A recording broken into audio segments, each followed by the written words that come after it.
Thank you, precious Lord, for clearing the debris from my mind and showing me the way.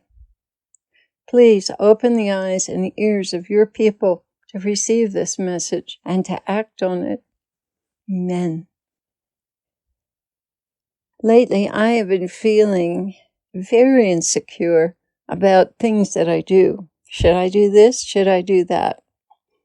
Is it time for this? Is it time for that? Lord, is this pleasing to you? Is it not pleasing to you? And just been having such a merry-go-round of confusion, trying to decide what to do next, and just having a very insecure sense about what I am doing, period.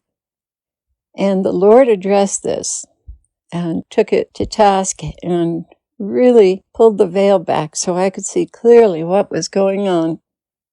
Jesus began, I want you to know that you are under continual condemnation, so much so that you can hardly discern what to do or what you might be guilty of. This is not me. This is the enemy trying to sow confusion to the point of paralyzing you. Without being able to sense what is right or what should be next, truly, you are paralyzed. Well, Lord, what do I do with this?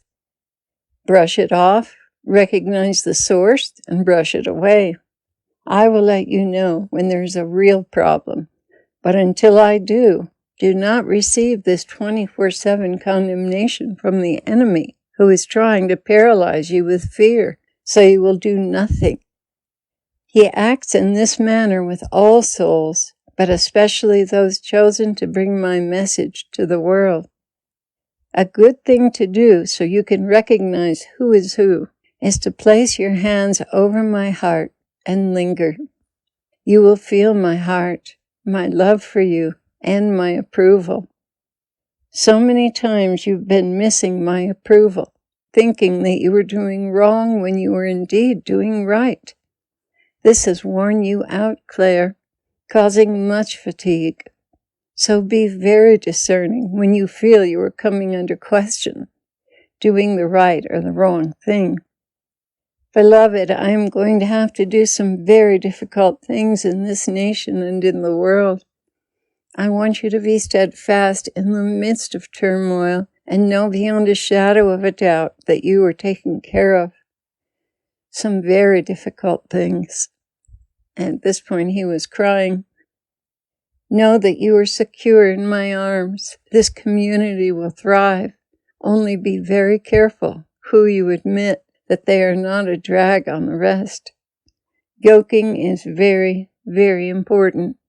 Better to be a solitary than to have those who are not in line or mature enough to deal with things the way they should be dealt with. Satan uses such people to destroy the good in a community. Beware of the critical spirit. There is nothing more deadly to brotherly love than this attitude under any pretext. I have not called you to be perfect or a state-of-the-art community. No, I have called you to be a family in love with and serving me with all your bumps, bruises, and imperfections. Those who are seeking the perfect community are destined to wander in the wilderness of their own minds. They do not have my mind, but the enemy's. They will find fault with the most perfect situation. They will blow it out of proportion and pass sentence on the innocent. Have nothing to do with such as these. They are Satan's tools of destruction, parading under the banner of holiness. Lord, what do you want me to focus on? Training your replacements. Those who have not responded by now will have to be drawn up higher by other means. Your job now is to prepare those who will lead. I know you see nothing of any value in your leadership, but you are not leading by your gifts. You are leading by my judgments and gifts. Therefore, don't put your office down. In spite of all your flaws, I have chosen you to lead, and you cannot see what is in you that is so important to me. But understand this, your faults have helped many a poor and hopeless soul. That does not give you license to backslide, my love, but it is to loosen the hold of condemnation so you can proceed with more confidence in my working through you. Returning to what I was saying, there are indeed difficult times coming upon the world, but it is only to light a fire under the lukewarm and fence-walkers. I move slowly in order to catch all up into focus that this is the end times, and at any moment the world could suffer a nosedive. They are not prepared, and this is not your fault. Simply stated, other things were more important to them than their salvation and sanctification.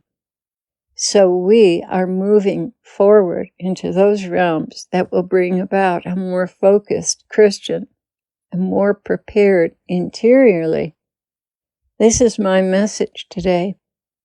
Do not allow the continuous arrows of condemnation trying to undermine your leadership and walk with me to affect you. We are walking as one, and they are liars committed to undermining the work of my Holy Spirit in your life. My other message is that change is coming, threatening things that will wake my people up. They are coming, and you, along with the community, will be taken care of. Be more discerning with who you allow in. Many will be sent to bring destruction under the guise of holiness. You are learning from recent experiences just how toxic that can be. Pray for them, but allow no alliance. You will know the ones that can be trusted. Truth will bear witness in your hearts. Go now, my precious vessels, unto honor, and walk with me fearlessly. I am your strength and your salvation, and you were born for such a time as this.